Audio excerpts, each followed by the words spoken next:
मुख्यमंत्री योगी आदित्यनाथ के आदेशों पर जहां प्रदेश भर में अवैध निर्माण और अतिक्रमण के खिलाफ सख्त अभियान चलाया जा रहा है, तो वहीं दूसरी ओर कानपुर देहात की मासा नगर पंचायत सरकार के आदेशों को दरकिनार करते हुए नजर आ रही है।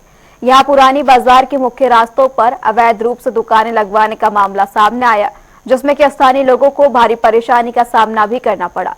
लोगों का आरोप है कि नगर पंचायत खुद मुख्य सड़क पर अस्थायी दुकानें लगवाकर वसूली करता है, जिसे लेकर लोगों ने नगर पंचायत के खिलाफ प्रदर्शन भी किया। हालांकि नगर पंचायत के अधिशासी अधिकारी नरेश सिंह का कहना है कि सरकार के निर्देशानुसार ही अतिक्रमण के खिलाफ लगातार अभियान चलाया जा रहा है और किसी भी हाल में रास्ते पर दुकानें नहीं लगने दी जाएंगी।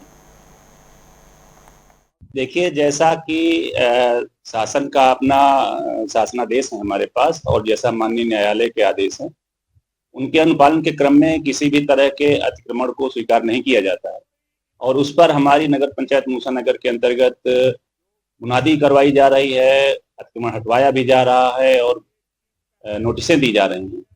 उसमें किसी भी तरह के अतिक्रमण को स्वीकार नहीं किया जाता है और जहां कहीं भी है कोई भी रास्ता जो है बाधित नहीं किया जाएगा और रास्ते खाली कराए जाएंगे। एक प्रकरण संज्ञान में हमारे आया है कि कुछ गुमटियां रखी हुई थी, फिर वो आपसी समझौते से हट गई थी, फिर उनके लगाए पुनः रखे जाने की बात है, तो वो हमारे संज्ञान में है। उसमें जो विधिक होगा वही विधि के अनुसार सुनिश्चित किया जाता है, जो विधिक कार्रवाई होती है वही की जाती है। 2019 में टाउन एरिया यानी नगर पंचायत का दर्जा और 2022 में चुनाव हुए जब यहाँ पर नगर पंचायत अध्यक्ष चुना गया और इसके बाद क्षेत्र के और कस्बा के लोगों को ये उम्मीद जगी थी कि यहाँ पर विकास होगा। तस्वीरें हम दिखा रहे हैं कि ये वो लोग हैं जो अपने निकलने के आम रास्ते के लिए लड़ाई लड़ रहे हैं और ये लड़ाई कुछ दिनों से नहीं, लगातार लंबे समय से जारी है। इन लोगों से हम पूछेंगे कि किस तरीके की समस्याएं अब तक आई हैं, वजह क्या है, आखिर किस तरीके से इस रास्ते को रोका जा रहा है, किस तरीके से कुछ समस्याएं आ रही, जानने के लिए क्षेत्रीय लोग उनसे हम बात करेंगे। सर, क्या नाम है आपका? मेरा नाम प्रदीप सिंह है।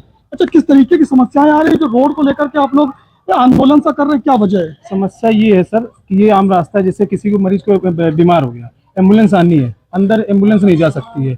किसी को अपने अगर मोहर्रम के बोलते हैं ट्रैक्टर ले जाना, मकान बनवाना है, वो नहीं जा सकता। जानवरों के लिए चारा अगर भूसा लाना है तो भूसे की ट्राली अंदर नहीं आ सकती है। अच्छा, किस तरीके से इस पे कब्जा होता है, कैसे इसको रोका जाता है? इस पे कब्जा के, इस पे लोहे की मजबूत गुमटियां जो पीछे आपको दिख रही होगी, पीछे रखवाने का प्रयास किया जा रहा है कि यहाँ गुमटियां रखवा दी जाए। अब ये जीना भी जो है निकलने का ये भी बाधित हो जाएगा, यहाँ से बाधित, दुकान का भी जीना बाधित हो रहा है। इस तरह का जबरन बाधित का मतलब इतनी नगर पंचायत अगर किसी को गुमटी रखवानी है तो कहीं, और जो गुमटी रखना चाहते हैं सबके पास अपनी निजी दुकान, 3-3 फ्लैट, मकान सब कुछ है।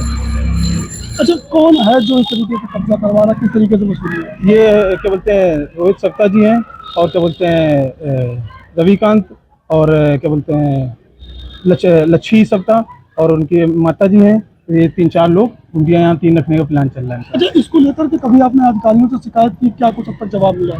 मैंने अधिकारियों से शिकायत की, सर्वप्रथम नगर पंचायत ईओ से शिकायत की, ईओ के बाद मैंने एसडीएम साहब से शिकायत की, एसडीएम साहब के बाद मैंने डीएम साहब के पास गया।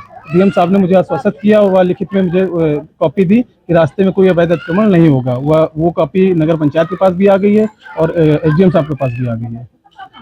अभी लेकिन उसका कुछ समाधान नजर नहीं आ रहा, परेशान। समाधान क्या, उनसे बोलो तो यहाँ रात, मोस्टली रात में जैसे ही दिन ढलता है, दिन में तो नहीं आते हैं लेकिन रात का प्रयास रहता है। 10-10, 12-12 लोग आते हैं रात में और रखने का प्रयास करते हैं। तो हम लोग रात में अगर निकलते हैं, निकलने के बाद कभी ये हो सकता है हमला हो सकता है, धमकियां मिल जा सकती हैं कि बंदा लोगों से आते हैं, हम लोग 2-3 लोग हैं, क्या कैसे क्या करना है। रात में औरतें तो बाहर निकलेंगे नहीं, या हम अकेले निकले तो 15 लोगों से हम अकेले कैसे फाइट करेंगे, क्या करना है। प्रशासन से हम यही चाहते हैं कि रास्ते को रास्ता ही बना रहने दो। नगर पंचायत से भी हम आज विनम्र निवेदन से कह रहे हैं इस रास्ते में अतिक्रमण ना हो, रास्ते से किसी का भला नुकसान हो जाएगा, पूरे मोहल्ले का नुकसान होता है, मरीजों के नुकसान होता है। अच्छा, ये रास्ता है और यहाँ से करीब 500 घर के ऐसे लोग हैं जो यहाँ से आते जाते हैं और यही वजह है कि महिलाएं यहाँ पर खड़ी हैं इस आंदोलन को लेकर के। आशा बहू यहाँ पर खड़ी है क्योंकि उनका ये मानना है कि यहाँ पर एम्बुलेंस नहीं आ पाती है, क्योंकि आशा बहू की जिम्मेदारी होती है कि किसी मरीज को एम्बुलेंस के माध्यम से समय पर उसको अस्पताल पहुँचाए। सबसे बड़ा सवाल ये है कि जब एम्बुलेंस नहीं आती है तो मरीज देरी से पहुंचता होगा, ऐसे मरीज को कितनी समस्या होती है? बहुत समस्या होती है सर, इतनी कि रास्ते में क्या दम तोड़ देते हैं बहुत से बच्चे, मतलब इतनी तकलीफ आ जाती है कि पूछो ना। जब समय से पहुंचेंगे नहीं अस्पताल तो डिलीवरी है, बीमारी है, कौन जैसे हर मील के बीमार मिलते हैं हमको पेशेंट। अच्छा, आपने कभी अपने अधिकारियों को इस तरीके की समस्या बताई कि इस तरीके की दिक्कतें यहाँ पर? कोई सुनता नहीं है, कोई सुनता नहीं है, कोई सुनने वाला नहीं है। और ये हमको गुमटी तो बहुत खर्ची थी, बहुत ज्यादा। कुछ दिखाता नहीं है, कोई चाहे चोर हो चाहे बदमाश हो, कुछ यहाँ इतना आड़ पड़ती है कि पूछो ना। रास्ता है, ये तो रास्ता है। तो ये तमाम वो लोग हैं जिनका दर्द साफ है। जिस तरीके से उत्तर प्रदेश सरकार के मुख्यमंत्री योगी आदित्यनाथ तस्वीरों में दिखाई देते हैं कि किस तरीके से अवैध अतिक्रमण को बुलडोजर से ढाने का काम करते हैं, तो यहाँ मूसा नगर पंचायत जो है लगातार अवैध कब्जे कराकर लोगों के निकलने के रास्ते को बाधित कर रही है। और सबसे बड़ा सवाल यह है कि मरीजों की जिंदगी के साथ खिलवाड़ कर रही है। अब देखना यह होगा कि जिले के जिम्मेदार आखिर अपना रुख इस तरफ कैसे करेंगे और कैसे इन लोगों को सहूलियत देंगे। कानपुर से गौरव शुक्ला, जनता टीवी।